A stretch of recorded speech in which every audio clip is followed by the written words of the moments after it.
Isinagawa ng Magungaya Nutrition Program ng Provincial Government ng Maguindanao del Sur ang monitoring sa beneficiaryo ng supplemental feeding sa bayan ng Dato Abdullah Sangki, Dato Hofer Ampatuan at Dato Saudi Ampatuan. Ang PPP Story sa report. Isinagawa ito noong March 3. Layunin ng aktibidad na masuri at mabantayan ang kalusugan at nutrisyon ng mga batang naitalang may malnutrisyon, gayon din ang pagiging epektibo ng ipinatutupad na supplemental feeding program. Kabilang sa mga isinagawang pagsusuri ang anthropometric measurements tulad ng timbang at taas ng mga bata.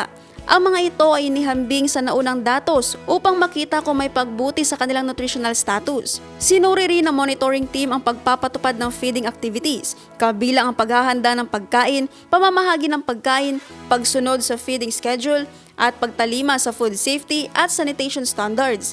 Nagsagawa rin ng koordinasyon sa Municipal Nutrition Action Officers, Barangay Nutrition Scholars at mga lokal na health workers upang talakayin ang progreso ng programa, mga hamon sa implementasyon at mga hakbang na kailangang gawin upang matugunan ang mga natukoy na kakulangan.